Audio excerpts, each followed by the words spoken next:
semuanya, selamat pagi, selamat datang di Heroes Enterprise Gathering pada malam hari ini. Waduh, salam kenal ya buat yang belum kenal nih dengan saya, nama saya Esther. Boleh diramaikan kolom chatnya ya rekan-rekan ya. Saat ini saya live langsung dari Tangerang ya. Tangerang hari ini cerah membahana. Tapi karena kita di ruangan pakai AC jadi nggak panas ya sebenarnya ya. Boleh rekan-rekan ada dari mana saja sambil berkabar ya. Karena pada malam hari ini spesial di Heroes Enterprise Gathering kali ini kita akan ngobrol banyak mengenai parenting. Waduh. Saya sapa-sapa dulu ya yang udah chat ya. Udah dari mana saja yang hadir. Sekarang kalau di daerah saya, daerah Banten itu udah jarang hujan rekan-rekan. Nggak tahu di tempat rekan-rekan gimana ya. Oh cerah ya rata-rata yang area Jabodetabek dan Karawang. Bali juga cerah ya. Kenapa Bali cerah? Karena narasumber kita pada malam hari ini beliau tinggal di Bali. Nah luar biasanya ya. Dengan Zoom ini kita bisa belajar dari mana-mana nih ya. Rame semuanya. Wah cerah semua ya. Bandung cerah, Surabaya hadir, Tangsel, Tangerang cerah, panas, Bangka hadir. Wow, dari Bangka. Ada yang dari Riau juga ya. Sepertinya kita memang sudah mulai memasuki musim-musim pancaroba ya rekan-rekan. Siapa yang di sini sama nih kayak saya mungkin kalau malam hari ini saya rada gitu. Mohon maaf ya rekan-rekan ya karena ini kebetulan tenggorokan saya sudah mulai gatel-gatel gitu ya. Salam kenal buat semuanya. Tidak ada suara mungkin belum diaktifkan ya, Pak ya. Eh, Mikrofon Zoom-nya boleh diaktifkan ya. Kemudian rekan-rekan di sini ada yang baru pertama kali hadir di acara Heroes atau di acara HDI. Adakah yang baru pertama kali hadir? Kalau yang baru pertama kali hadir, izinkan saya menyapa Bapak Ibu semua ya. Welcome to HDI Family. Kenapa? Karena saat ini Anda ada di Zoom Heroes Enterprise Gathering, satu acara yang kita adakan setiap hari, setiap seminggu sekali ya, dengan membahas berbagai macam topik-topik menarik ya dari kesehatan, psikologi, parenting. Kita banyak belajar bersama-sama di community Heroes ini. Dan acara ini terselenggara tentunya berkat support dari sebuah perusahaan yang namanya HDI ya. HDI itu apa? Bapak Ibu izinkan saya sebentar memperkenalkan mengenai HDI ya supaya Bapak Ibu makin sayang sama yang namanya HDI ya. Karena kata orang tak kenal maka tak sayang gitu ya. Jadi izinkan saya memperkenalkan HDI. Bapak Ibu, HDI ini sebenarnya sudah ada di Asia sejak tahun 1996. Jadi sudah cukup lama ya Bapak Ibu ya di Singapura. Dan di Indonesia sendiri kita punya gedung ya, gedung HDI sendiri yang ada di Jalan Probolinggo di area Menteng, Jakarta Pusat. Ini adalah kantor pusat HDI yang ada di Indonesia. Kalau di Indonesia sendiri sudah 31 tahun ya. Tahun ini kita ada di tahun ke-31 di Indonesia. Dan HDI ini adalah perusahaan multinasional yang bergerak di bidang distribusi produk-produk kesehatan dan kecantikan ya tentunya. Fokus bahan dasar yang digunakan di produk-produk HDI adalah produk perlebahan atau B-product ya Bapak Ibu ya. Nah, yang menarik adalah selain di Indonesia, HDI sendiri juga sudah ada di 6 negara. Malaysia, Hong Kong, Makau, Filipina, Indonesia, dan Singapura ya Bapak Ibu ya. Kalau di Indonesia sendiri kita punya lebih dari 130 cabang yang tersebar dari Sabang sampai Merauke yang melayani jutaan customer dan melayani ribuan enterpriser di Indonesia untuk mendapatkan akses kesehatan yang luar biasa baik ya. Dengan kita punya member sudah lebih dari 2,7 juta ya saat ini. Wow, luar biasa ya. Dan Bapak Ibu, mungkin Bapak Ibu sudah sedikit pernah lihat ya tentang produk-produk HDI. Nah, yang menarik adalah produk-produk HDI sangat-sangat mengedepankan kualitas ya. Bahkan kualitas produk HDI nggak perlu diragukan Bapak Ibu. Karena produk-produk perlebahan sendiri, suplemennya Bapak Ibu ya, itu sudah masuk di MIMS. Nah, MIMS ini adalah buku referensi yang digunakan oleh dokter dan para medis untuk mereferensikan suplemen dan obat-obatan. Nah, selain itu, HDI sendiri juga sudah tergabung dalam berbagai macam asosiasi. Perusahaan perlembahan, produk-produknya mah udah pasti dapat izin POM, halal segala macam itu sudah pasti dimiliki ya Bapak Ibu ya. Dan yang menarik kita juga punya banyak sekali award yang berhasil kita menangkan dari produk-produk HDI sendiri ya, baik suplemennya maupun untuk skincare-nya. Nah, yang menarik Bapak Ibu pada tahun 2022 yang lalu, HDI juga sudah mendapatkan sertifikat halal ya untuk network marketingnya. Jadi Bapak Ibu tidak perlu khawatir mengenai produk, mengenai bisnis, tentang HDI ini semuanya sudah tersertifikasi halal oleh Dewan Syariah Nasional Indonesia ya Bapak Ibu ya. Nah, Bapak Ibu, ini yang membuat saya sendiri juga suka dengan produk-produk HDI, apalagi komunitasnya ya Bapak Ibu ya. Salah satunya acara pada malam hari ini. Acara pada malam hari ini nih yang luar biasa adalah kita akan sama-sama, nah ini saya tutup dulu. Ya, siapa yang di sini sebelumnya? Saya mau tanya dulu di sini ya. Tadi udah pada menjawab pertanyaan mengenai tempat tinggal dan lain-lain gitu ya. Nah, saya tanya Bapak Ibu di sini karena ini kan judulnya itu melawan bullying ya, strategi orang tua. Karena kita mau ngomongin parenting gitu ya. Kita mau membicarakan tentang parenting. Bapak Ibu di sini yang sudah memiliki anak boleh di chat. Saya ingin lihat nih dari 111 partisipan ada berapa banyak yang udah punya anak? Saya, aduh banyak ya. Boleh dicek loh anaknya itu umur berapa gitu ya. Kalau saya sendiri, saya juga mami ya, Bapak Ibu ya. Waduh langsung cerita. Saya ibu dua anak yang memang saat ini udah mulai masuk usia teenage ya.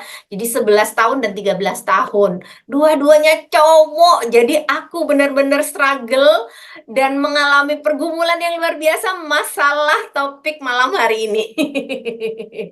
Cowok 6 tahun, wah udah mulai itu ya. Nah, masih 15 bulan. Aduh, ini bersyukur ya. Kenapa? Karena buat mami-mami atau ayah bunda yang masih anaknya baby, punya kesempatan belajar itu luar biasa. Supaya nanti nggak kaget dan udah tahu mau ngapain gitu ya. Tapi yang sudah terlanjur anaknya gede kayak saya, tuh tetap harus belajar ya rekan-rekan ya. Kenapa? Karena mereka masih harus menjalani banyak waktu-waktu menghadapi bullying atau mereka sebagai orang yang melakukan bullying ini dan gimana kita sebagai orang tua menyikapinya. Nah, dan menurut saya nggak tahu teman-teman setuju nggak ya Bapak Ibu Ayah Bunda di sini setuju nggak? Bullying ini nggak hanya buat anak cowok, anak cewek pun juga sekarang kalau kita ngelihat berita-berita ya serem ya. Anak-anak cewek itu juga melakukan bullying, anak cowok apalagi seperti itu. Nah, bersyukurnya pada malam hari ini kita itu kedatangan narasumber yang spesial. Saya mau spotlight dulu beliau ya. Nah, halo Bu Laura. Halo, halo. Tunggu, saya kok nggak bisa men-spotlight ya? Udah di spotlight, dibantu. Thank you. Nah, sebelum Bu Laura ngomong, izinkan saya memperkenalkan. Bu Laura ini siapa ya? Ini salah satu teman saya yang tinggal di Pulau Dewata, gitu ya. Jadi saya ada di Pulau Jawa, beliau ada di Pulau Dewata ya, Bapak Ibu Ayah Bunda. Dan nggak main-main, background beliau adalah memang praktisi di bidang psikologi dan khususnya psikologi anak ya. Karena kalau Anda lihat tentang CV-nya Bu Laura sendiri, beliau juga mami ya sama anaknya cowok 6 tahun, jadi mengalami hal yang sama.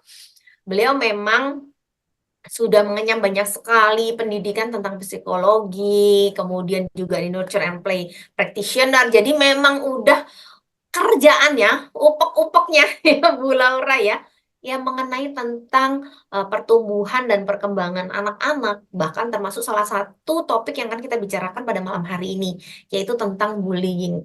Yang mungkin nih, kalau di culture kita, orang Indonesia, kita nggak berasa itu tuh membuli gitu ya. Itu tuh rasanya lagi bercanda. Ternyata itu termasuk kategori membuli. Nah, malam hari ini Bapak Ibu, Ayah Bunda kalau masih ada pasangannya yang belum duduk di sebelah atau ngedengerin, sok ayo diajakin duduk sebelah karena materi ini sangat baik kalau kita dengarkan bareng sama pasangan. Biar sama, biar kompak. Atau kalau kakaknya, adiknya, aduh belum masuk, diundangin ya, diundangin. Mumpung masih belum ketinggalan banyak gitu ya. Dan tanpa berlama-lama, saya mau mempersilakan Bu Laura untuk sharing tentang bullying ini. Waduh, ada yang join dari Vietnam. Walaupun jalan-jalan tetap belajar, Bu Laura. Oh, Vietnam. Iya, silakan Bu Laura. Udah pada nggak sabar dengan tema malam hari ini. Oke, thank you Bu Esther. Aduh, emang bener ya kalau ngomongin bullying tuh penuh dengan helaan nafas ya. Aku share screen dulu ya. Oke, sudah kelihatan? Oke, Aman, Bu? aman, aman, aman. Memang ya pas dibilang tema ini aku tuh langsung yang deg gitu. Maksudnya kayak astaga, fenomena bullying itu memang isunya tuh parah banget kan ya di Indonesia gitu. Banyak yang viral juga gitu. Aduh, banyak deh memang di negara kita tuh tentang bullying. Mungkin, oh, boleh tolong komen lu ya di kolom chat ya. Yang Bapak Ibu tahu pernah dengar terkait kasus-kasus bullying yang terjadi apa sih? Nah, coba deh. Aku pengen tahu. So far, eh, pernah dengar kasus-kasus bullying yang mungkin apa ya terekspos di entah sosial media, entah di berita gitu. Coba deh ketik di kolom chat. Ada kasus apa sih bullying yang terjadi? Terviral yang anak artis itu loh Mbak. Mm-mm. Yang dia membuli ya. Ikutan, tapi nggak tahu juga sih. Banyak contoh bullying di sinetron. Aduh bener banget. Dan bullyingnya tuh parah banget ya di sinetron ya, Bu Esther. Artis Marsyanda, iya dia juga pernah sharing ya bahwa dia tuh dulu juga sebenarnya eh, dibully, korban bullying gitu. Benar, benar, benar. Aduh, banyak ya, banyak. Nah, sekian banyak, tapi sayangnya sebenarnya masih banyak orang, orang tua atau memang kita-kita yang kurang aware terhadap fenomena bullying ini. Jadi masih ada nih yang anggap, ah itu mah biasa, anak-anak bercanda gitu. Kadang kan kita kalau ngeliat yang gimana suka komennya, ah ya udah sih biarin aja itu bercanda. Gak apa-apa biar anaknya kuat, biar nggak lembek-lembek amat. Apalagi yang anaknya cowok, ayo di sini ada yang anaknya cowok. Kadang-kadang kalau misalnya gimana dikit, ada juga orang tua lain yang mungkin yang ngomongnya, ih lembek banget sih, nggak apa-apa kali digituin dikit gitu. Atau ya dia juga mesti tahu dong, dunia itu keras lagi, nggak semuanya baik. Nah, nah ini ada juga saya juga pernah dibully. Aduh, ya benar. Kayaknya nggak tahu kalau aku melihat sendiri bullying terjadi di SMP ada, waktu zaman SMP ada, waktu zaman SMA juga ada. Ini bukan ngomongin yang perpeloncoan ya, yang benar-benar bully satu orang itu ditargetin gitu. Jadi malam ini kita akan membahas tentang melawan bullying. Gimana sih kita mengequip anak kita untuk biar mereka tuh ready gitu, biar mereka tuh siap ketika bullying terjadi, mereka tahu apa yang harus dilakukan. Dan amit-amit kita sebisa mungkin mempersiapkan anak kita supaya tidak membuli, ya kan ya Bapak Ibu ya, supaya jangan jadi pembuli. Oke, nah yang pertama saya ingin share adalah bullying is not normal behavior ya. Bukan juga bagian dari growing up. Jadi bukan karena banyak terjadi, berarti ini normal. Kita jangan menormalkan sesuatu yang salah.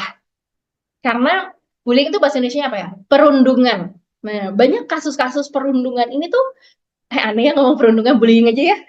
Banyak kasus-kasus bullying ini tuh memberikan dampak sebenarnya dampak itu negatif.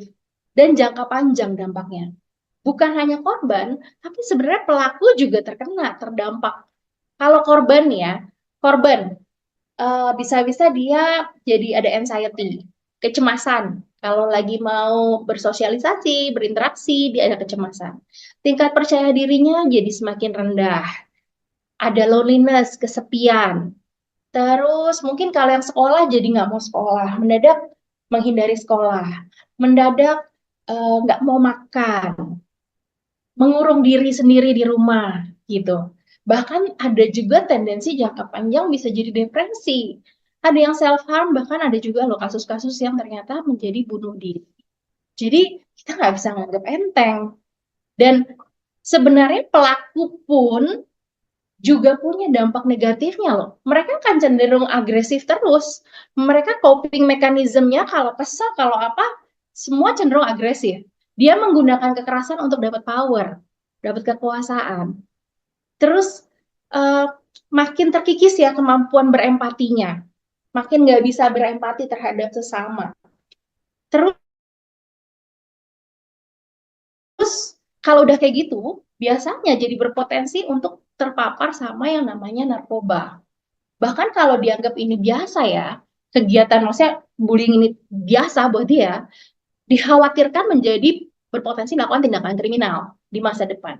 Tapi kalau kita lihat kasus-kasus sekarang yang muncul, bahkan bukan tindakan kriminal di masa depan. Ketika mereka masih sekolah pun akhirnya mereka melakukan tindakan kriminal karena apa? Mereka nggak apa ya, terbiasa melakukan itu terus-menerus, tidak mendapatkan konsekuensi, hingga akhirnya nggak tahu batasnya, akhirnya kelewatan. Banyak yang masuk rumah sakit korbannya, bahkan ada yang meninggal korbannya. Itu kan udah tindakan kriminal ya Bapak Ibu ya. Jadi sebenarnya bullying ini bukan perilaku normal, bukan bagian dari apa ya, tumbuh kembang anak, bukan. Jadi jangan kita uh, apa ya, normalisasikan bullying dengan berkata ah biasa itu anak-anak. Nih kalau kita lihat ya, ini tahun 2018 sebenarnya, jadi udah cukup lama. Diambil pelajar-pelajar umur 15 tahun. Ternyata 41% itu pernah mengalami bully loh. Setidaknya dalam 1 bulan tuh beberapa kali dibully. Itu umur 15 tahun doang. Belum ngomongin yang lain-lain. Dibulinya kayak gimana sih? Dipukul, disuruh-suruh, atau barangnya diambil, dihancurin. Mirip ya sebenarnya kayak yang di sinetron-sinetron itu ternyata real ya. Ini nggak, aku nggak tahu ya. Sinetron itu ngambil dari real life atau real life niru sinetron. Udah nggak ngerti deh kayak gitu ya. Jadi diancam atau enggak diejek-ejek atau sengaja dikucilkan gitu. Jangan main sama dia ya gitu, atau malah kayak nyebarin gosip gitu tentang seseorang yang sebenarnya nggak benar, sehingga orang itu jadinya dijelek-jelekin atau dijauhin sama orang gitu. Jadi kalau kita lihat sebenarnya macam-macam bentuknya, dan ini terjadi pada perempuan dan juga pada laki-laki. Dua-duanya mengalami. Kalau dilihat sini malah banyak yang cowok-cowok loh yang mengalami perundungan. Tadi di sini siapa yang anaknya cowok-cowok? Nah, ternyata banyak loh terhadap laki-laki ya. Nah, sepanjang tahun 2020, KPAI itu juga mencatat ada 119 kasus bullying terhadap anak. Dan jumlah itu sebenarnya melonjak, karena tahun-tahun sebelumnya itu 30-an, 60-an. Jadi benar-benar meningkat. Tahun 2022 ada 226 kasus kekerasan fisik dan psikis, termasuk bullying di dalamnya. Aku sempet ya, maksudku kayak, aduh, segitu banyaknya ya gitu. Sepanjang tahun 2023 aja nih, ada minimal 10 kasus loh yang viral, yang sampai mesti diamankan polisi. Bahkan yang sedihnya itu terjadi pada anak SD. Ada anak siswa kelas 2 SD itu, jadi dia kayak apa ya, dikeroyok gitu, terus sama kakak kelas, anak umur 8 tahun, enggak, yang dia tuh dicolok, ditusuk bakso karena dia tuh lagi mau dipalakin, dia nggak ngasih, terus ditusuk bakso, pakai tusuk bakso matanya sampai akhirnya buta di Gresik. Ada anak 8 tahun meninggal dikeroyok sama kakak kelas di Medan. Ada yang sampai patah tulang anak 3 SD, ya ampun. Maksudnya kayak, aduh nggak ngerti lagi sih. Tapi yang ada yang bukan menarik ya, tapi maksudnya yang berbeda adalah aku melihat ya di tahun 2023 ini ada kasus siswa bakar sekolah. Tapi pas dicek kenapa, ternyata dia balas dendam akibat dibully sama teman-temannya. Bahkan gurunya sendiri pun ngebully. Sedih banget kalau em, perangkat sosial, salah satunya sekolah yang harusnya menjadi tempat yang aman, yang harusnya anak bisa bercerita kalau ada terjadi apa-apa, tapi malah gurunya nggak bisa menjadi tempat yang aman buat mereka, bahkan ngebully juga. Dan saya membayangkan gini ya, ini tuh yang viral, yang masuk kasus polisi, biasanya kekerasan fisik kan. Kebayang nggak gimana yang mental, gimana yang cyberbullying. Berdasarkan data UNICEF itu di tahun 2020, angka cyberbullying itu menembus 45% loh. Aku nggak tahu yang sekarang, ini 2020. Jadi kita nggak bisa main-main terhadap bullying ini. Paling tidak kita mesti tahu dulu nih, bullying itu apa? Apa bedanya sama bercanda? Ya, kita sebagai orang tua, kita tuh perlu tahu bedanya apa sih bullying sama yang bukan bullying. Nih, ada yang bilang sekarang bullying kadang dilakukan untuk gaya-gayaan, untuk dapat pengakuan dari teman. Aduh, bener banget. Peer pressure, terutama udah anak-anak yang ini ya, pra-remaja, remaja, itu peer pressure itu sangat tinggi. Plus dengan sosial media dan segala macam, tambah lagi peer pressure-nya. Beda sama zaman kita dulu. Jadi, oke, bullying itu apa sih? Sebenarnya bedanya gini, hmm, kalau bercanda, itu biasanya orang yang misalnya kita ngejek bercanda gitu ya. Kayak misalnya dulu aku tuh suka dibilang, eh caplang. Nih, telinga tuh aku tuh besar, terus dia begini, maju gini. Kan dibilangnya caplang ya. Caplang, caplang gitu. Tapi aku cuek aja. Itu bukan bullying, karena aku tidak terdampak dan aku tuh bisa bisa ngatain dia balik karena dia agak botak di sini temanku. Iya ya botak botak kenapa botak gitu. Kalau itu equal, itu bukan bullying. Atau emang jadi kayak ya udah emang bercandaan, equal, sama. Nah, bullying itu kalau ada power yang nggak balance. Satu itu lebih powerful, satu lagi tuh yang kayak udah nggak bisa ngapa-ngapain, gitu. Cuma bisa nggak nyaman, sakit hati, gitu. Nggak bisa bales. Nah, itu udah bullying. Satu ya, apa, powernya tuh nggak equal ya, nggak balance. Yang kedua, itu disengaja. Intentional, dengan sengaja mau buat orang lain ngerasa sakit hati. Kalau yang dibully itu terlihat menunjukkan kayak kesel atau sedih, makin seneng. Contohnya memang ngatain untuk mempermalukan dia. Orang itu udah bilang enggak, aku nggak suka di ngomongin kayak gitu, masih terus diomongin. Misalnya aku nggak suka dikatain caplang misalnya. Terus aku bilang, stop deh, nggak suka gue dikatain caplang misalnya gitu. Tapi dia tetap caplang, caplang, caplang gitu. Ditambahin apalah misalnya. Itu bisa jadi bullying gitu ya. Beda jadi ya. Sama bercanda itu beda. Dan yang ketiga adalah diulang-ulang terus. Diulang-ulangnya tuh kayak gimana? Ya tadi ya udah diminta stop, dia nggak mau. Terus diulang-ulang tuh dalam arti dia tuh lama-lama tahu gitu. Di mana titik kita sebenarnya sedih banget atau titik kita kesel banget. Nah, itu yang akan diulang-ulang gitu. Jadi dia ngelihat apa sih? Kayak red buttonnya kita tuh yang mana yang bikin kita jadi yang ngerunduk banget. Nah, itu akan diulang-ulang sama dia. Jadi kerasa ya intentional repeatedly gitu. Dan powernya tuh nggak sama. Itu bullying. Nah, kalau udah begitu nggak bisa dibilang itu cuma bercanda atau biasa itu cuma konflik teman. Kalau konflik antar teman itu beda.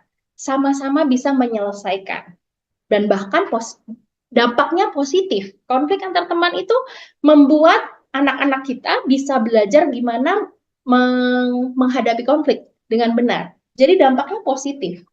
Kalau bullying, dampaknya nggak ada positif-positifnya sama sekali. Bahkan berantem aja itu bukan bullying loh. Berantem pukul-pukulan nih gitu, sama mereka. Itu nggak termasuk bullying. Bukan berarti boleh ya, bukan berarti berantem itu baik. Tapi berantem itu bukan bullying. Karena dia satu sama lain. Gitu. Nah, biasanya bullying itu bisa terjadinya tuh kayak tadi ya, karena kan powernya imbalance nih. Misalnya ada satu posisinya kayak dia badannya lebih besar, atau dia lebih kuat, atau mungkin dianggap lebih populer, atau punya status sosialnya kayaknya lebih tinggi, lebih lebih yang cool, lebih yang keren gitu. Dan korban biasanya tuh kayak apa ya? Biasanya tuh kayak dianggap yang beda gitu. Nggak ngerti kenapa ya, kalau berbeda itu seakan-akan jadi boleh untuk dikatain. Kayak saya misalnya tadi caplang, berbeda kan gitu. Atau misalnya terlalu kurus, terlalu gemuk, itu bisa banget gitu untuk dijadikan bahan bully gitu. Jadi kalau kita lihat bullying itu sebenarnya udah ada polanya dan bukan yang cuma sekali-sekali doang. Jadi beda ya sama bercanda. Sama kalau bercanda tuh biasanya mereka tuh nada suaranya juga bukan agresif. Nada suaranya tuh emang bercanda, kan beda ya gitu. Dan biasanya kalau teman bercanda itu kan malah memperkuat hubungan kan. Jadi makin dekat biasanya. Sedangkan kalau bullying itu nggak bikin makin dekat. Jadi di sini kita sebagai orang tua perlu tahu bedanya. Kenapa kita perlu tahu? Karena kita perlu ceritain ke anak bahwa bullying tuh gini, yang bukan bullying tuh begini gitu. Jadi ini kita kayak lagi mungkin yang udah tahu refresh lagi, yang belum tahu mungkin jadi lebih tahu untuk nanti bisa sharing ke anaknya. Apa sih yang termasuk bullying, apa yang bukan bullying. Teman yang baik itu bagaimana? Tidak melakukan bullying pastinya. Teman yang baik itu hanya bercanda gitu. Oke? Nah, jenis-jenisnya apa? Sebenarnya banyak sih yang sekarang udah mengkategorikan ya, tapi yang normalnya biasanya kayak ada empat ini. Verbal bullying, physical, social, dan cyberbullying. Jadi verbal tuh yang kayak ya itu ya, menghina fisik, body shaming, nyindir-nyindir gitu. Bahkan nyebarin gosip juga termasuk verbal ya, ngomong gitu. Ngejelek-jelekin. Pokoknya yang pakai mulut, sebenarnya mulutmu harimaumu tuh nusuknya tuh ke dalam sini gitu. Beneran ke dalam sini gitu. Jadi itu adalah verbal bullying. Terus kalau yang fisik, nah fisik itu berarti yang uh, kena tubuh jasmani kita. Jadi yang didorong lah, yang pukul, bahkan kadang ya sampai yang itu ya menganiaya, yang sampai aduh kasihan lah itu. Dan biasanya yang dilaporkan ke polisi atau yang viral itu yang physical bullying ini. Aku juga kurang tahu kenapa, apa mungkin karena verbal bullying lebih susah cari evidence-nya, sedangkan fisikal lebih terlihat gitu. Tapi sebenarnya semua dampaknya itu sama. Sosial juga, sosial itu berarti ada apa ya, dikucilkan gitu. Jadi kayak dia ngomong kayak ini kayak di gambar ini ya, dia ngomongin gini gitu, nggak usah deket-deket sama dia gini gini gini, atau sengaja satu geng itu yang benar-benar berusaha untuk teman-teman sekelasnya mengucilkan dia gitu. Itu social bullying. Fitnah itu social bullying. Kalau malak-malak itu termasuk apa ya? Mungkin verbal plus sosial kali ya malak-malak. Tapi kalau malaknya pakai kekerasan ya udah itu semua ada tuh verbal, sosial, fisikal itu ada semua tuh malak tuh ya. Terus kalau cyberbullying ini nih yang sebenarnya gimana ya? Kalau saya ngeliatnya gini, zaman dulu ya, zaman kita gitu ya. Zaman saya sih belum ada sosial, zaman saya SD, SMP itu kan belum ada sosial media ya, tahuan deh umurnya. Nah, itu tuh nggak ada tuh yang namanya cyberbullying. Jadi kalau misalnya bullying tuh biasa terjadinya di mana sih? Di sekolah sih. Paling umum di sekolah ya, gitu. Karena kan terus-terusan gitu. Nah, ketika kita pulang, itu kayak kita bisa bernafas lega gitu ya. Ini adalah tempat aman kita, gitu kan. Bullyingnya nggak ada. Kalau misalnya itu ya udah nggak usah apa jadinya nggak mau sekolah gitu misalnya. Karena di sekolah ada bullying, misalnya seperti itu. Tapi kalau cyberbullying, ketika anak kita udah ngasih anak-anak kita pakai sosial media atau buat chat aja gitu ya, kayak WhatsApp, Telegram gitu, itu mereka sudah em, apa ya, sudah bisa mengalami cyberbullying, sudah memiliki kemungkinan mengalami cyberbullying. Kenapa? Karena ada di mana-mana dan itu benar-benar sampai rumah, itu pun bisa aja dia lihat. Jadi cyberbullying ini bisa mengikuti anak kemanapun dia pergi. Dan somehow cara kerja otaknya juga kayak kalau kita mungkin mikirnya adalah ya udah nggak usah dilihat gitu. Tapi ternyata nggak segampang itu loh untuk tidak melihat. Ada daya tariknya untuk melihat terus kalaupun kita dibully, ada daya tariknya untuk kita melihat. Jadi kayak dari otak tuh kayak nggak segampang itu untuk dibilang nggak usah lihat lah gitu, nggak usah dilihat, nggak segampang itu ternyata gitu. Karena ada dorongan untuk ngecek gitu. Yang tapi setelah dicek malah jadi tambah down. Bisa bentuknya apa? Kayak misalkan foto kita terus dibuat meme yang aneh-aneh gitu ya, yang merendahkan, atau kasih pesan yang terrorizing gitu ya, ngejek di medsos, posting foto memalukan. Jadi misalnya nggak sengaja nih lagi apa ya, kita lagi aneh atau kita lagi bad hair day banget atau gimana, terus di capture sama dia terus dia posting gitu. Atau bahkan bisa aja terjadi bullying, bullying itu direkam lalu disebarkan. Jadi udah terjadi secara aktual, berlanjut di cyberbullying. Jadi, nah, orang yang udah tua atau berumur juga banyak secara nggak sadar suka ngebully, komennya pedes. Kok anaknya kecil ya, kok kurus ya, aduh iya bener.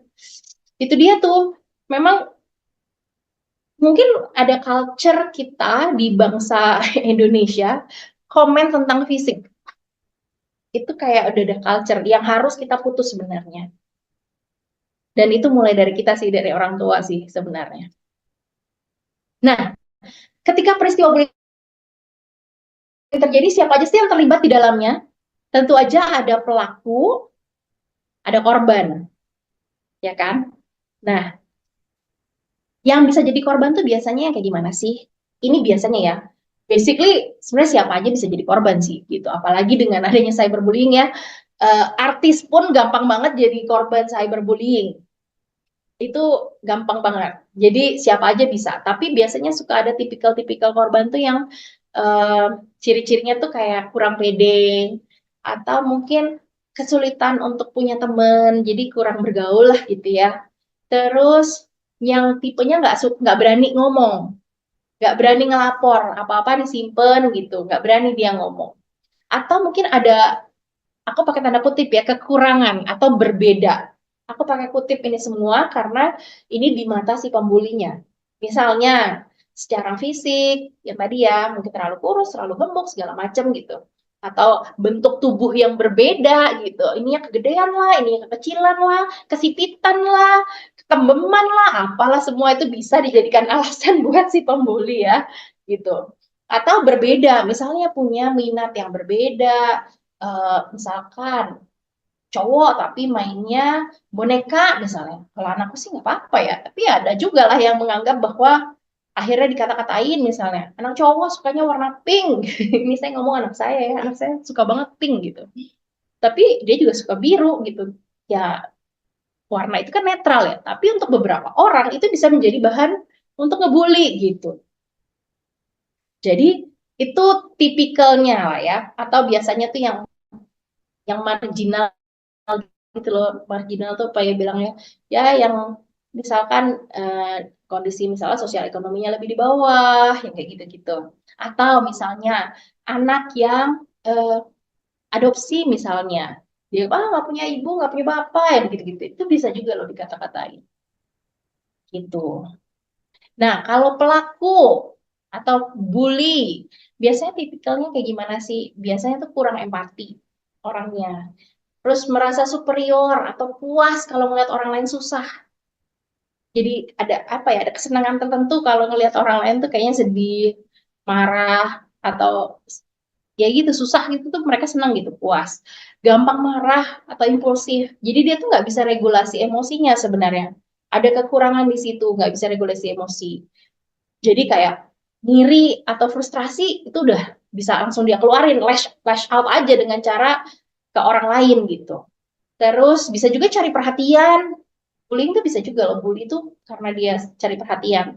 Terus tipenya bisa juga yang selalu nyalahin orang lain. Dia nggak bertanggung jawab atas perilakunya sendiri gitu. Dan sebenarnya sedihnya ya, bisa juga dia tuh bully karena dia sendiri mengalami pengalaman dibully. Mungkin ada kekerasan di rumahnya, atau orang tuanya bermasalah. Jadi dia merasa powerless. Ini tuh coping mekanismenya dia gitu, untuk dia bisa merasa powerful. Karena gini, setiap anak, bahkan kita pun perlu loh untuk merasa powerful. Dan ketika kita tidak bisa mengakses dengan cara yang sehat, akan sulit untuk menolak dorongan menggunakan cara-cara yang nggak sehat seperti bullying. Jadi bisa aja anak atau remaja tersebut tuh sebenarnya merasa powerless dalam kehidupannya gitu. Ia merasa mungkin sering dipermalukan, disakitin, atau terancam. Jadi dia melakukan hal yang sama kepada orang lain gitu. Nah, tapi sebenarnya dalam skenario bullying ini ada lagi yang terlibat. Bahkan perannya tuh besar. Nah, ini saya juga mau menekankan di sini, yaitu saksi. Kalau bahasa Inggrisnya bilangnya bystander. Nah, jadi orang yang ada di sekitar yang melihat kejadian tersebut, itu saksi. Bystander itu yang diem aja, atau bahkan ikut ketawa atau senyum ketika bullying itu terjadi. Itu namanya bystander. Jadi, bystander itu sebenarnya kayak empowering buat si bully ya, untuk terus melakukannya.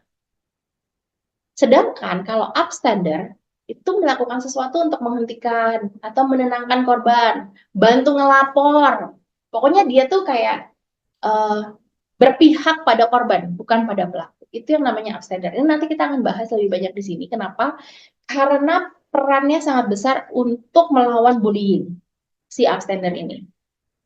Nah, dari sekian banyak tadi, jadi kita kan, saya tadi udah ngebahas ya, kira-kira sebenarnya tipikalnya kayak gimana sih bully, tipikalnya gimana yang dibully. Jadi kita tuh gimana sih bersikap sebagai orang tua? Apa bisa kita bully proof anak kita gitu ya? Jadi kita jaga, kita apa ya, kungkung, kita jagain bener-bener supaya tidak terekspos dengan bully sama sekali. Tentu aja nggak bisa. Karena faktanya akan selalu ada anak atau orang yang membuli, bahkan sampai dewasa tuh ada gitu. Hurting people who act out by hurting others tuh ada banget.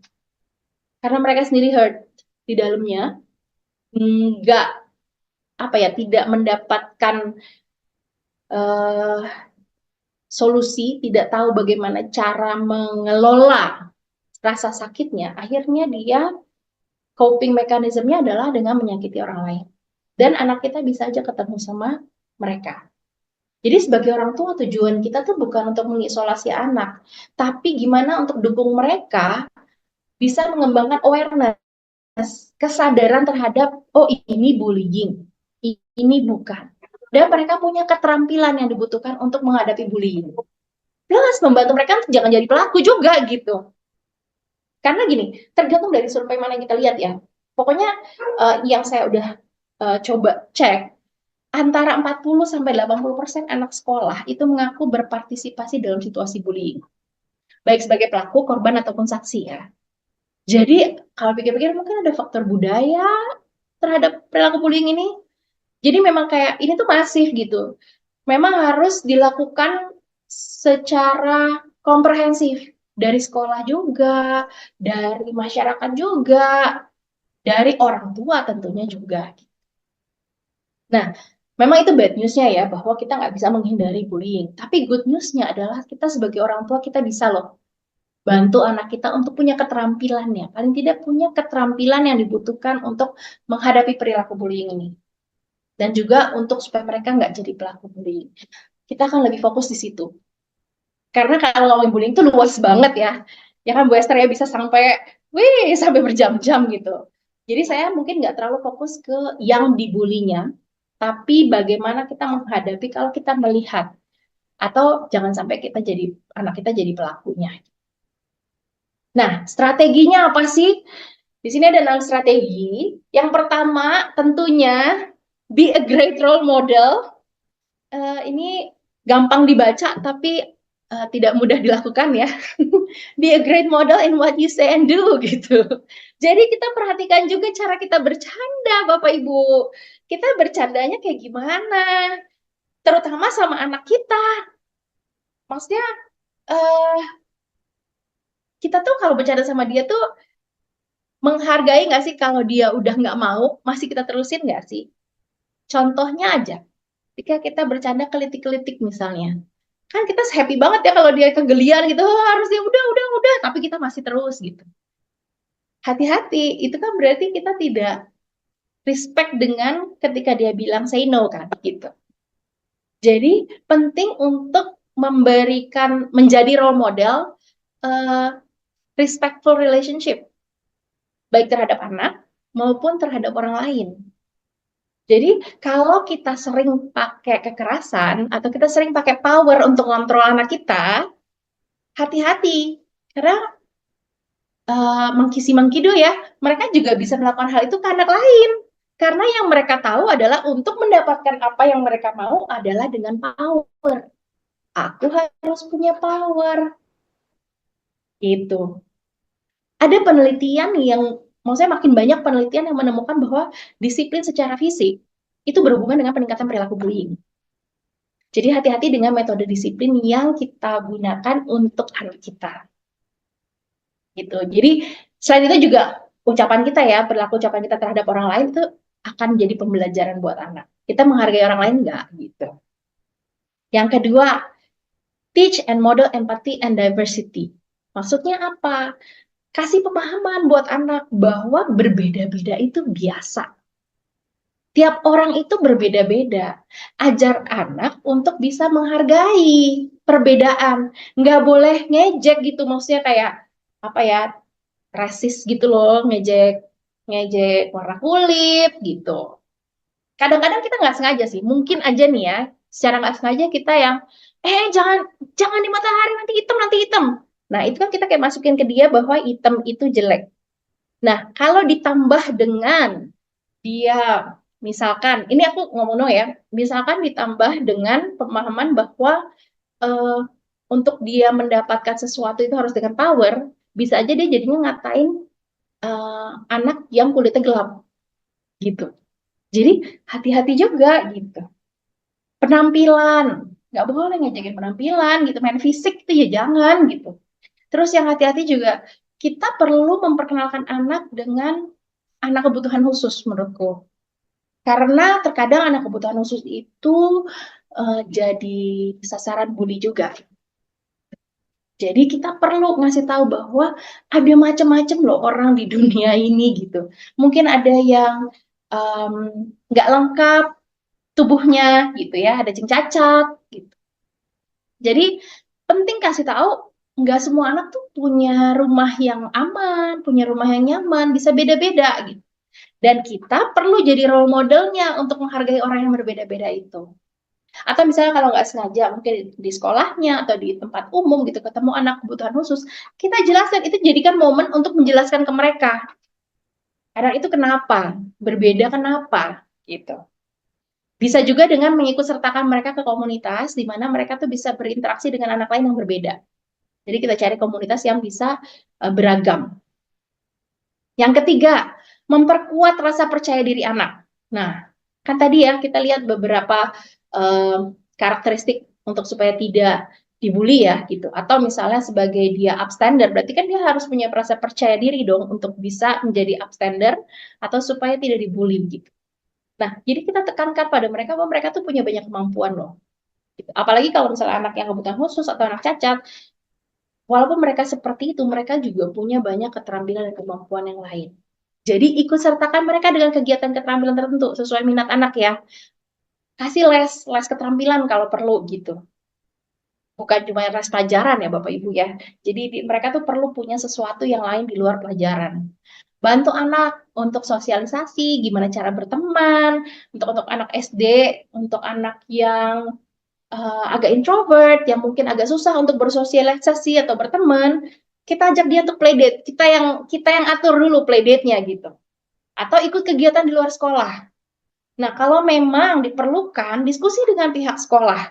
Mungkin nanti dari sekolah bisa assign dia ada kayak namanya play buddies gitu. Jadi ada anak yang diassign untuk memang berteman dengan anak ini, misalnya gitu. Dan perlu juga role play. Untuk memperkuat rasa percaya diri itu harus role play. Kalau ada yang bullying terjadi, apa sih yang harus diomongin? Apa sih, gimana sih ngomongnya? Gitu. Yang keempat, mengajarkan regulasi emosi dan keterampilan sosial. Nah, kan bully kan cenderung punya regulasi emosi yang rendah ya, gampang marah gitu. Nah, jadi kita mesti ngajarin nih anak kita untuk bisa mengenali emosinya. Kasih tips-tipsnya kalau lagi ada big emotion, apa yang harus dia lakukan. Jadi di sini penting orang tua untuk jadi emotional coach anak. Mungkin kalau memang diperlukan bisa ya kita bikin sesi ya Bu Esther tentang gimana sih jadi emotional coach anak ya. Karena nggak mungkin dibahas di sini hari ini. Gini, karena memang anak itu masih butuh bantuan. Otak mereka, otak yang untuk apa ya, untuk di bagian depan nih, itu sebenarnya baru fully develop itu umur 20-an ke atas. Sedangkan yang di bagian depan itu yang untuk mengendalikan kayak menimbang-nimbang mana yang baik, mana yang kurang baik gitu. Itu tuh ada di otak bagian depan yang sebenarnya belum berkembang secara sempurna. Makanya anak-anak itu masih butuh bantuan untuk bisa regulasi emosi karena regulasi emosinya itu ada di otak bagian depan. Gitu ya. Orang tua malah yang harusnya udah bisa regulasi emosi gitu. Nah, ajarin anak untuk asertif juga. Latihan untuk speak up, ke mengeluarkan idenya, kebutuhannya, belajar untuk nolak. Kalau misalnya nggak mau sesuatu ya harus berani untuk bilang enggak. Dan ini perlu role play juga. Misalnya, saya nggak suka dipanggil itu, saya maunya dipanggil dengan nama saya. Role play, ajarin untuk dia mengulang-ulang ngomong begitu. Penting soalnya. Nah, kita juga ajarin cara berteman. Memperkenalkan diri gimana sih kalau ketemu sama orang baru. Terutama untuk anak-anak SD ya, kalau udah SMP SMA mungkin udah nggak terlalu karena mereka udah tahu caranya. Tapi jangan juga langsung bilang bahwa udah tahu caranya ya. Tetap diskusi, ngobrol sama anak SMP SMA itu penting banget. Terutama tentang pertemanan. Ajarin anak bedanya bercanda sama bullying apa. Terus ngobrolin tentang ciri-ciri teman yang baik tuh kayak gimana. Jadi di sini emang perlu banyak ngobrol sih. Nggak bisa ngajarin regulasi emosi dan keterampilan sosial itu bukan pelajaran, tapi dalam keseharian kita kasih contoh dan juga kita ngobrol sama dia. Terutama kalau untuk teenager itu ngobrol. Kita nggak mungkin udah ngasih tahu lagi. Dan yang penting juga nih, ajarin anak tanggung jawab sesuai usianya. Karena tadi kita lihat ya, yang suka bully itu biasanya tidak mendapatkan konsekuensi dari perilakunya. Jadi, kita ajarin sesuai usianya. Misalnya, tugas sekolah. Kalau dia nggak bikin PR, maka dia ditegur guru, ya udah. Atau dia udah bikin, tapi dia miss ketinggalan PR-nya di rumah. Kita nggak perlu nih, menurut saya ya, dia harus belajar konsekuensi. Nggak perlu orang tuanya yang susah-susah bawain buku yang ketinggalan atau PR yang ketinggalan ke sekolah. Biarkan mereka merasakan konsekuensi. Kenapa menurut saya gini, kenapa urusan sekolah itu anak harus bisa belajar konsekuensi? Karena itu adalah tempat belajar yang aman. Tidak melakukan apa di sekolah itu tuh merupakan tempat yang aman untuk anak melakukan kesalahan sebenarnya. Dan bisa mendapatkan konsekuensi dari perbuatannya. Termasuk aman gitu. Jadi, dengan kata lain gini, jangan selalu jadi penolong anak. Ketika anak tuh lagi seharusnya mengalami konsekuensi dari perbuatannya. Penting banget. Supaya nggak jadi membuli ya. Nah, yang kelima, ini tadi ya saya udah ngobrolin juga, perlu banyak ngobrol. Berbicara secara terbuka tentang bullying.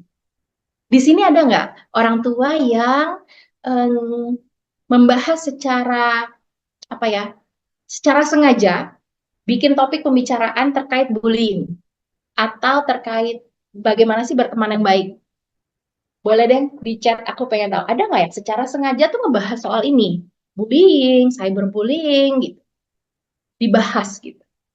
Karena gini, semakin sering kita berbicara bullying dengan anak, maka mereka kan makin nyaman ngobrol sama kita.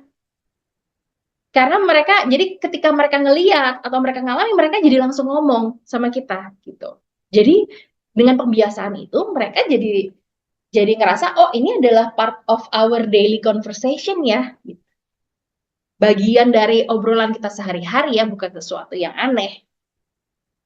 Terutama untuk anak-anak yang introvert. Kalau kita udah biasakan itu secara terbuka ngobrolin, maka mereka akan lebih nyaman bercerita sama kita. Dan yang penting juga sebenarnya diskusi dinamika bullying itu gimana? Maksudnya gini, bullying itu biasanya terjadinya verbal dulu, ngomong dulu nih. Terus si pembuli, dia akan ngeliat gimana korbannya berespon. Karena itu yang menentukan dilanjutin apa enggak. Anak itu akan jadi target terus atau enggak. Karena yang dicari sama bully itu kan perasaan berkuasa, karena berhasil membuat anak lain kesal atau sedih gitu. Jadi kalau itu anak yang dibulinya biasa aja, atau berani speak up, mungkin tidak akan dijadikan target. Jadi biasanya dia tuh ngecek dulu, tes dulu. Gitu. Nah, penting untuk anak tuh tahu bahwa kayak gitu loh terjadinya biasanya gitu. Habis itu latihan role play.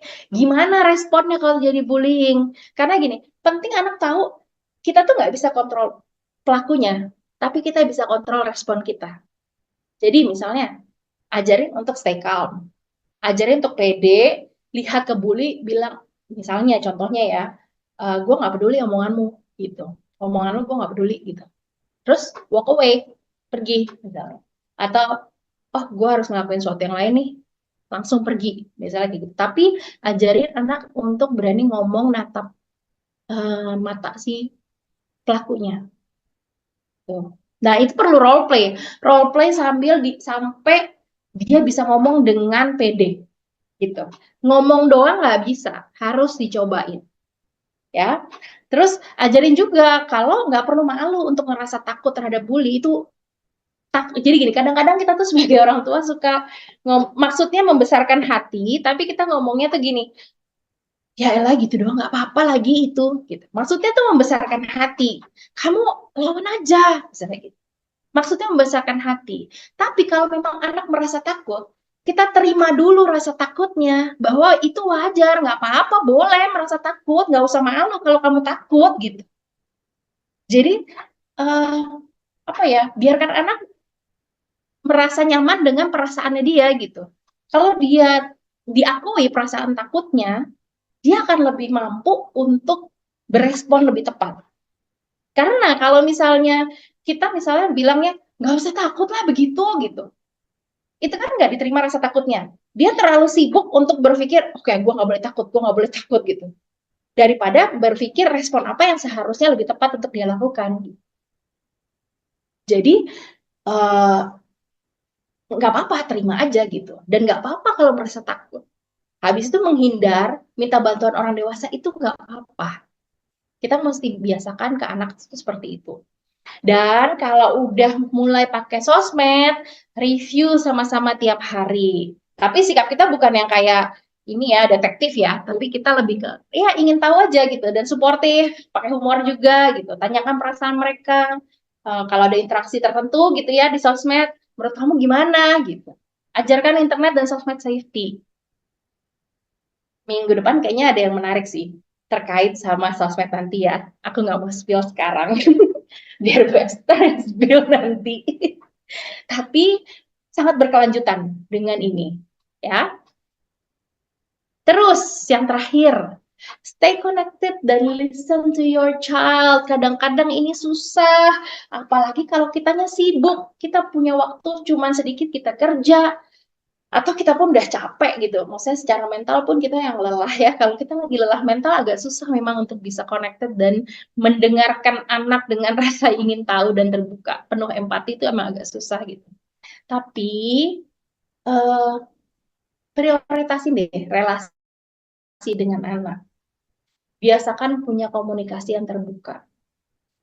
Batasan dan disiplin itu tetap diperlukan. Ada satu, aduh aku lupa namanya. Dia itu parenting coach juga, parenting expert tentang respectful parenting. Aku lupa namanya. Dia bilang bahkan Ketika kita parenting anak, 80% itu relasi, 20% itu batasan dan disiplin. Jadi maksudnya kalau aku melihatnya adalah kita nggak akan bisa kasih disiplin atau kasih batasan kalau kita nggak punya relasi yang baik dengan anak. Yang ada anak malah menjauh dari kita. Yang kita mau adalah kalau ada apa-apa terjadi, anak datang ke kita. Tapi ingat tetap ada batasan dan disiplin tetap diperlukan. Namun anak perlu merasa bahwa mereka tuh bisa cerita apa aja sama kita. Dengarkan dengan penuh empati. Nah, ini kuncinya, akui perasaannya. Kadang tuh susah, mulut kita tuh cepet banget tuh kadang-kadang ya. Sebagai orang tua, aku pun mengakui ya, kadang cepet banget gitu. Kayak kalau misalnya dia sedih tuh yang, udah nggak usah sedih gitu. Maksudnya baik gitu, cepet banget gitu ngomongnya. Atau, ya nggak perlu marah-marah lah kayak gitu, lebay misalnya gitu. Maksudnya baik, tapi kalau kita mau connected sama anak, akui dulu perasaannya. Pendapat kita nanti aja, urusan belakangan. Mengakui perasaannya bukan berarti kita mengiyakan loh, tapi kita mengakui bahwa perasaan itu valid buat dia ketika dia lagi merasakannya. Oke, terakhir. Nah, ini ajarkan anak untuk jadi upstander. Tadi banyak yang menurut saya untuk bisa jadi upstander tentunya harus percaya diri, tentunya harus punya kemampuan sosial yang baik ya tadi ya. Nah, kalau itu semua tadi yang 6 itu udah ada, kita step up lagi nih. Anak kita step up lagi, ajarin untuk jadi upstander. Karena gini, uh, ada penelitian yang bilang ketika saksi atau bystander itu tadi ya, upstander itu melakukan intervensi dengan benar, penelitian mengatakan bahwa mereka dapat menghentikan lebih dari 50% situasi bullying dan dalam waktu 10 detik. Bayang ya, kalau bisa lebih dari 50% bullying itu menurun, lingkungan yang aman dan nyaman untuk anak, yang merupakan hak anak itu bisa didapatkan kan? Lebih bisa didapatkan. Jadi penting, upstander ini, saksi ini justru kunci banget untuk bisa melawan bullying. Nah ini yang mau aku bener-bener yuk gitu. Ke aku ajak bapak ibu sama-sama untuk yuk ajarin anak kita untuk bisa jadi upstander. Tapi untuk melakukan extender caranya gimana? Penting nih yang pertama nih ABC approach dulu nih gitu. ABC itu apa maksudnya? E-nya tuh assess for safety. Jadi cek dulu situasinya aman nggak sih untuk anak kita. Jadi anak ini perlu tahu bahwa prioritas utamanya adalah keselamatan dirinya. Jangan ceritanya mau jadi abstainer tapi nantinya dia gitu loh yang kena. Jadi dia mesti ngecek juga. Terus B-nya adalah be in a group. Lebih aman kalau anak itu berada dalam kelompok, nggak sendirian. Jadi kalau dia mau jadi abstainer, nggak usah sendirian. Gitu, bareng-bareng. Jadi kalau mau melakukan intervensi itu bareng-bareng. Kalau nggak bisa, ya lapor ke orang lain yang bisa mengintervensi. Misalnya ke guru atau ke orang dewasa yang dipercaya lah. Nah, yang ketiga, C-nya adalah care for victim. Tunjukin kalau mereka itu peduli sama korban gitu. Tanyakan perasaan korbannya apa yang bisa dibantu gitu, setelah itu ya. Nah, itu adalah ABC-nya. Nah, caranya gimana nih? Setelah dilihat, oh ternyata bisa nih atau gimana gitu. Setelah assess itu semua, beberapa cara yang bisa dilakukan sama anak tuh apa? Pertama, kalau misalnya gini, eh kalau memang benar-benar nggak berani, paling tidak gak usah ikut-ikutan. Gak usah ikutan ketawa, bahkan senyum pun jangan gitu. Jadi jelasin ke anak bahwa kita tuh mengharapkan mereka untuk gak ikut-ikutan kalau bullying terjadi. Gitu. Terus bisa juga dengan walk away dan cari bantuan. Karena gini, terkadang bully itu si pelaku itu kan cari perhatian nih. Dia kan seneng kalau ada orang ngeliatin bahwa oh saya berkuasa gitu. Nah kalau nggak ada yang lihat bisa aja mereka sebenarnya stop gitu. Jadi ajarin anak untuk menghindar atau ignore bulinya, tapi ingetin, lapor ke orang dewasa yang bertanggung jawab di situ. Nggak usah takut. Jadi penting juga, oh aku lupa, penting untuk ajarin anak tahu bedanya eh, mengadu dan melapor. Karena kalau melapor, itu tujuannya adalah untuk kebaikan. Kalau ngadu, tujuannya biasanya untuk supaya orang itu eh, dapat masalah. Orang lain dihukum lah, itu biasanya ngadu tuh. Tapi kalau melapor, itu tujuannya adalah karena ada situasi yang tidak baik dan untuk memperbaiki situasi itu. Jadi itu bedanya ya. Jadi ajarin anak juga tuh tentang bedanya lapor dan ngadu. Karena kadang bully itu pasti ngomong, ih ngadu, gitu. Supaya tuh anak pede bahwa, gue nggak ngadu, ini gue melaporkan perbuatan tidak benar. Itu kan beda ya. Terus, eh ya itu, kalau memang memungkinkan, langsung ngomong ke bulinya untuk stop. Bahkan kalau bisa minta bantuan yang lain ya tadi kan ya, dalam kelompok, jangan sendirian gitu. Dan ingetin anak, kalau mau melakukan metode ini pastikan aman. Jadi kalau ada physical bullying terjadi, kayaknya mendingan cari opsi yang lain, bukan ngomong langsung. Oke, jadi tetap cari yang aman. Nah, kalau misalnya ada cyberbullying, kita tuh mesti ngajarin untuk gimana caranya report cyberbullying gitu. Misalnya kita save postnya, kita save, kita screenshot, terus kita report ke orang dewasa yang bertanggung jawab. Atau ajarin juga untuk reporting abuse di sosmed kan ada. Nah, itu perlu kita ajarin buat anak. Gitu. Dan yang terakhir adalah kita support si victimnya. Caranya gimana? Kita berteman sama dia. Karena penelitian tuh menunjukkan bahwa punya satu teman aja itu udah mengurangi bullying loh. Jadi misalnya jalan ke kelasnya bareng-bareng, pas lagi makan ditemenin gitu. Itu udah sangat membantu untuk support si victim. Paling tidak victim tidak merasa sendiri. Karena kan ketika dia merasa sangat lonely, itu yang bisa membawa ke depresi. Bahkan bisa membawa ke bunuh diri. Jadi dengan kita menjadi temannya, bukan berarti kita menghentikan bullying, tapi bisa jadi kita hmm, menghentikan pikiran-pikiran jeleknya dia itu. Dengan dia merasa bahwa ada orang yang masih peduli sama dia. Dan itu terbukti ada gitu.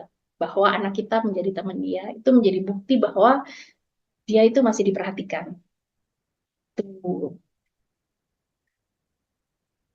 Oke, oh sudah, itu saja dari saya. Memang eh, nggak bisa detail karena kan waktunya terbatas ya. Cuma satu lagi sebenarnya gini, ketika mau melakukan jadi abstainder ini lupa. Ketika mau menjadi abstainder, tadi kan banyak ya yang perlu dilakukan ya. Anak itu bisa regulasi emosi, anak itu bisa komunikasi, ini keterampilan sosial. Nah, penting juga untuk apa ya? Kadang itu kalau aku percaya gini, mind, body, and soul. Ini kan secara psikologis kita penuhin ya. Tapi untuk bisa melakukan ini semua, sebenarnya secara bodily juga harus siap. Kalau anak kita sakit-sakitan, itu susah juga.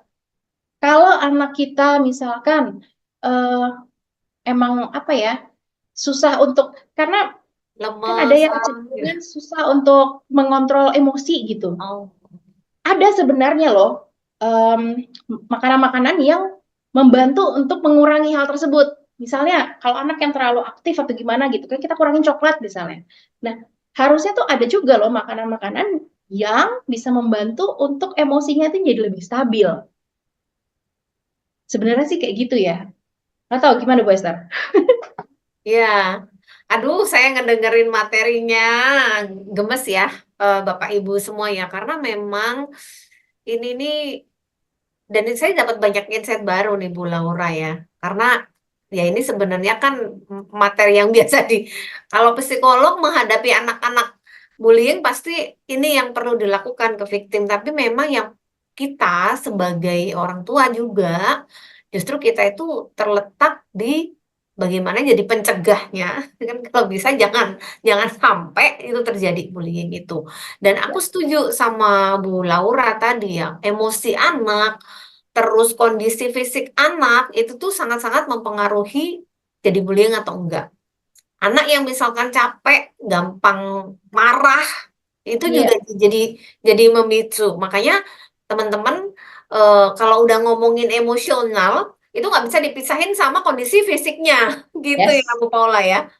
Bu Betul. Laura ya, nggak bisa dipisahin sama kondisi fisiknya.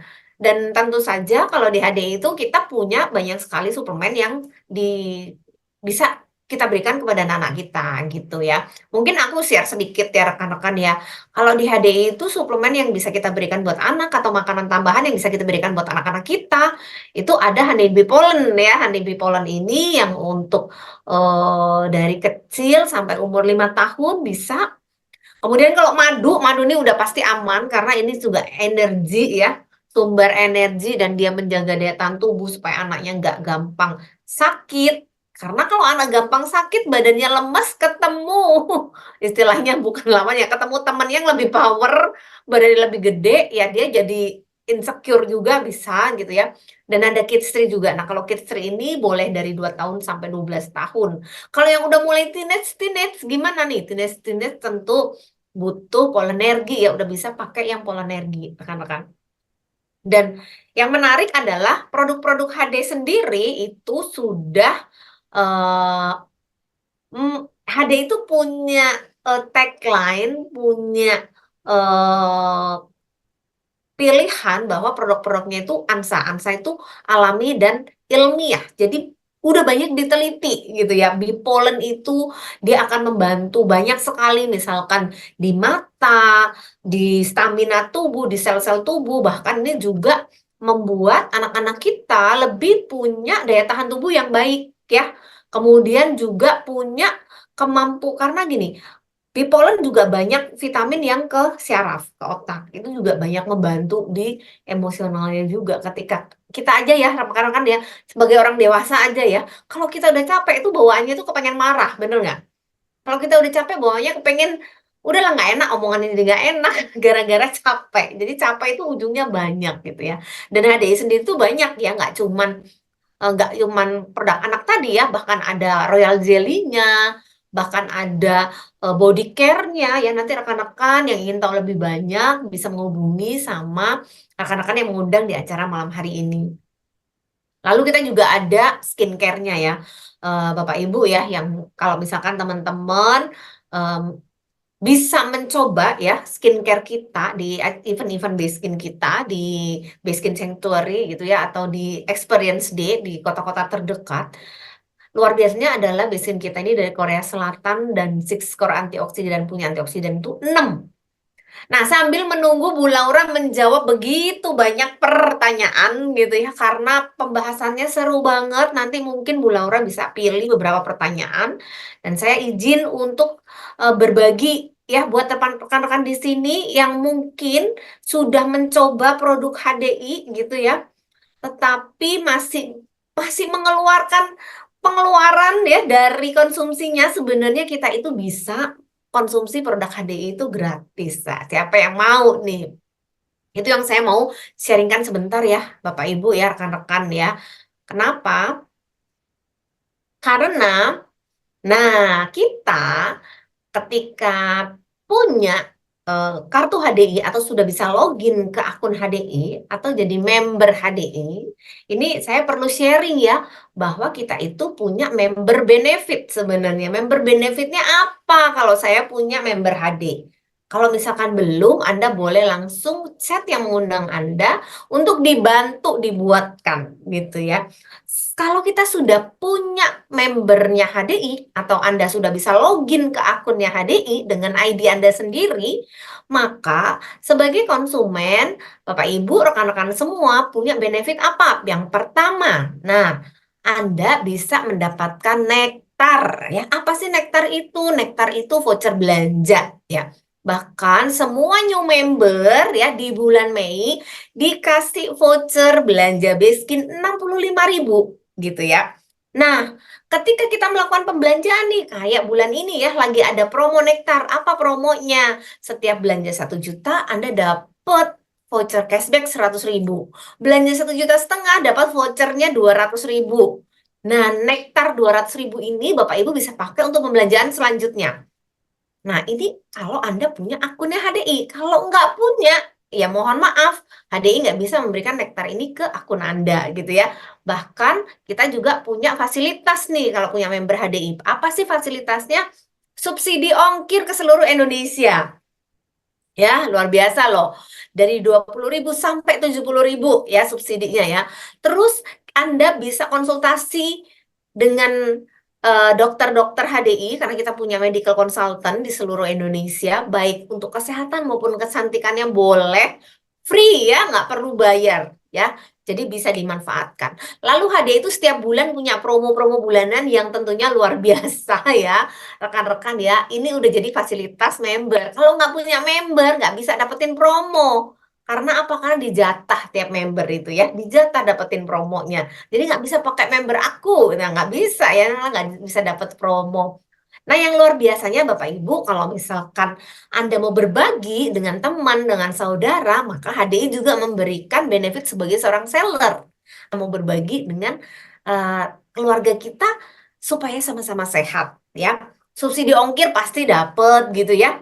Dan yang menarik adalah HDI sudah menyediakan yang namanya portal bisnis online-nya itu gratis. Gak usah bayar lagi ya. Dan dapat HDI Store online-nya itu gratis juga. Langsung login, bisa pakai, bisa belanjain ke seluruh Indonesia, bisa beliin temen juga bisa. Ya. Nah, lumayan ya 10-15% itu bisa jadi uang jajan atau mau dipakai buat beli hadiah lagi, bisa banget. Nah, yang menarik yang saya sebenarnya suka karena ada cuan yang lebih gede itu sebagai networker atau sebagai distributor. Nah, kalau distributor HDI itu komisinya berapa sih, Ci? Komisinya 5% Bapak Ibu. Nah, kelihatannya kecil 5% ini ya, tapi 5% itu dari omset grup kita, penjualan grup kita ya, dapat 5%. Nah, 5% itu berapa?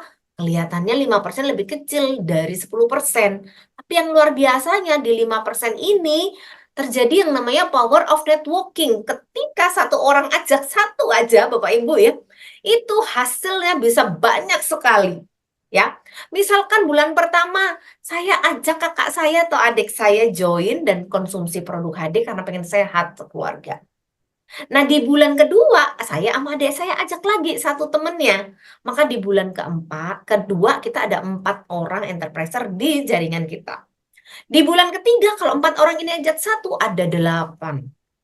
Nah, power of networking duplikasi ini terjadi terus-menerus, terus-menerus. Nggak usah banyak-banyak, kalau sebulan cari satu aja ya, semua bareng-bareng.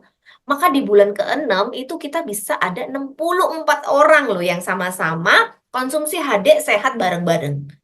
Berapa sih yang dibagikan HD untuk bagi hasilnya? Kalau 64 orang ini nih beli madu semua misalkan ya, maka kita dapat 2,8 juta. Wah, luar biasa ya. 2,8 juta itu Bapak Ibu kalau kita beliin madu lagi masih berlebih-lebih ya. Masih ada sisa, masih bisa buat jajan. Nah, apalagi kalau kita lakukan ini secara konsisten terus-menerus tahun aja. Sebulan cari satu aja. Ya, sama-sama tapi. Jadi semua yang udah join HD sama kita diajarin caranya memperkenalkan HD gimana.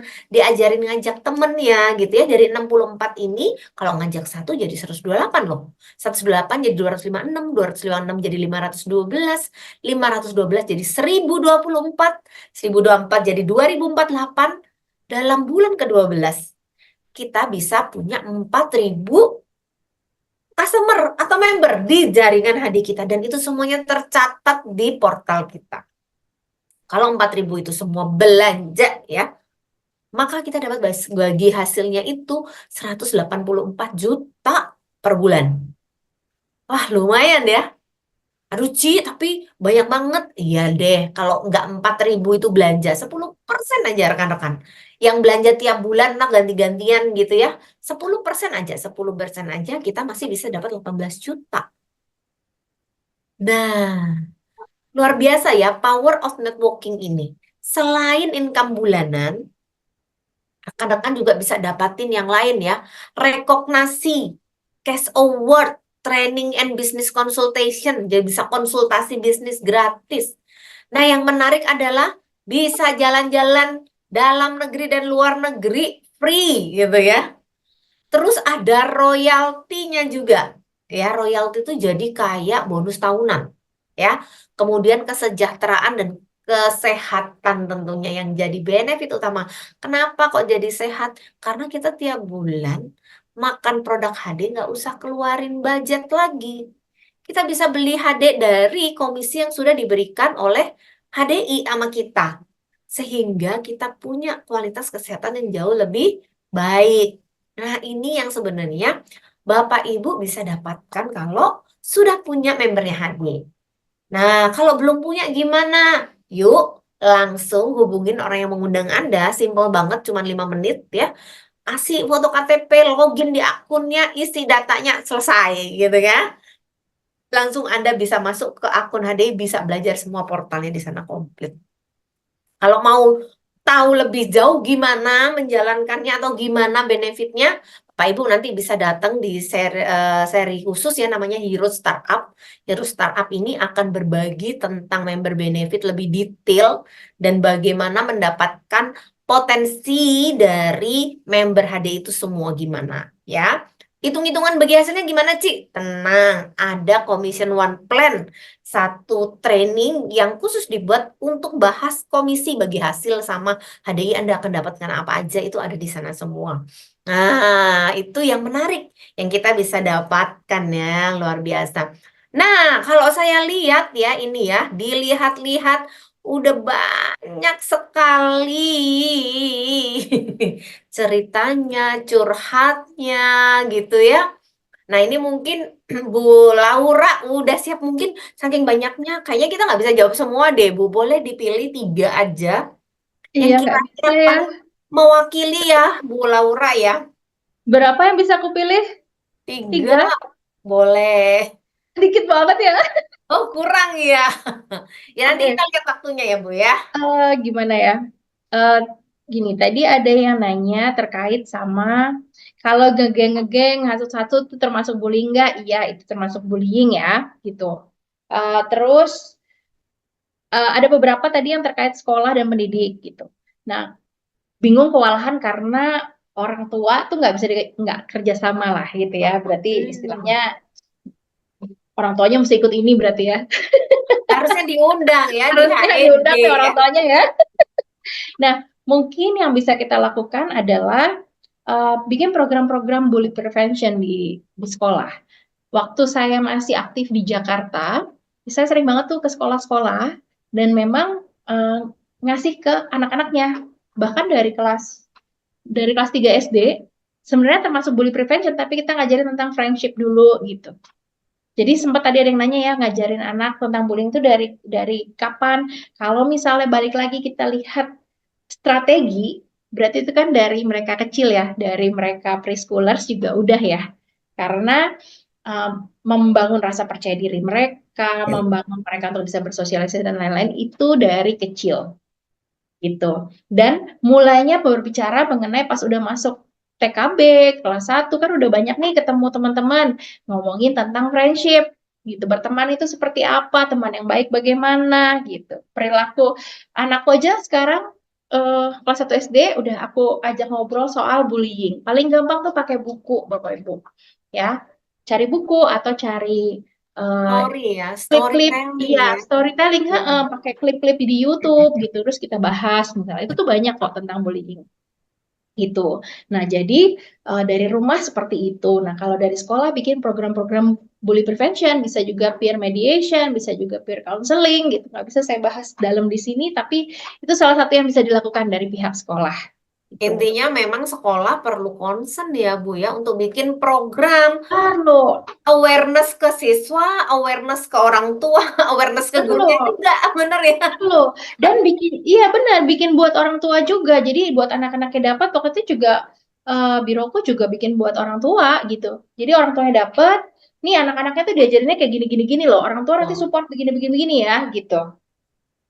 Anak-anaknya juga dapat gitu. Bahkan tiap jenjang kelas tuh beda-beda gitu terkait bullying ini. Terus tadi kayaknya beberapa ada terkait dengan remaja. eh Iya. Apa ya? Karena kan memang remaja itu kan peer pressure-nya tinggi gitu. Sama mereka memang sangat apa ya, body conscious, self Ya sudah conscious. mulai ya, mulai. Iya. Nah, yang anaknya remaja ya kan, apalagi Sudah mulai nggak mau sama orang tuanya dan mereka maunya sama teman dan itu tuh rentan banget. benar. Plus mereka kan membanding-bandingkan juga nih diri mereka. Jadi kadang-kadang memang terlalu keras mereka membandingkan diri mereka. Zaman kita dulu perbandingannya mungkin hanya teman, orang-orang yang terlihat sekeliling. Sekarang perbandingannya dengan adanya sosial media, dengan adanya internet, orang Influencer. dari ujung manapun udah bisa jadi pembandingnya dia gitu. Jadi memang Iya, buat benar-benar. mereka itu lebih berat. Buat mereka memang lebih berat gitu. Yang penting buat kita adalah kita jadi tempat, bisa jadi tempat curhatnya. Makanya dibangun dari dia sebelum dia remaja ya, kita bangun untuk jadi tempat yang terbuka, menerima segala macam emosinya supaya ketika mereka di usia-usia yang rentan, remaja yang udah banyak cari di luar, dia tetap mau cerita ke kita. Sama penting juga untuk ngajarin emotional regulation. Ini udah penting banget. Emotional regulation itu karena di situ dia akan bisa tahu misalnya strateginya kalau dia nggak nyaman mungkin dengan self talk gitu, atau misalnya dia jadi bisa lebih bisa mengelola stresnya seperti apa. Jadi itu yang perlu kita ajarin juga ke mereka. Cuman kalau udah remaja memang melalui ngobrol ya, nggak mungkin kita ngasih nih loh gitu. Atau kita bisa pakai eh, course-course yang ada di luar. Banyak kok course-course yang aku mau nyebut tapi nggak boleh ya gitu, nyebut merek. Tapi coba dicari deh. Ada kok gitu course-course yang misalnya meningkatkan percaya diri, membantu anak mengenal kelebihan diri gitu. Kenapa aku menyarankan course di luar? Karena mereka lebih percaya dari situ daripada omongan kita ya, gitu kan. Kalau Pihak anak-anak ketiga, muda ya, pihak butuh pihak ketiga. ketiga kalau Pakailah gitu. pihak ketiga gitu. Tapi Betul, kalau memang orang tua merasa ini kayaknya udah terlalu rumit nih, terlalu susah, coba boleh juga dibawa ke psikolog gitu. betul. Konsultasi psikolog. Ke Jadi jangan konselor ragu juga bisa untuk ya, Bu ya. ya untuk konsultasi psikolog kalau memang terlalu sulit dalam dia menghadapi peer pressure, dalam menghadapi bahkan dirinya sendiri ya gitu. Bagaimana dia menavigasi semua perasaan yang ada di dalam dirinya. Karena kan secara hormonal juga naik turun nih. Betul, Makanya sebenarnya aku tuh sangat menyarankan remaja-remaja tuh udah pakai royal jelly. Karena royal jelly itu kan untuk hormon ya. betul, Dan mereka tuh hormonalnya naik turun yang apa ya, mempengaruhi suasana hati mereka gitu. betul. Dan Plus makanan, olahraga. betul. Dan makanan-makanan sekarang tuh juga bisa memicu itu ya, betul ya. Fast Exactly. food, kafein, kopi-kopiannya mereka. Betul, betul, Jadi betul.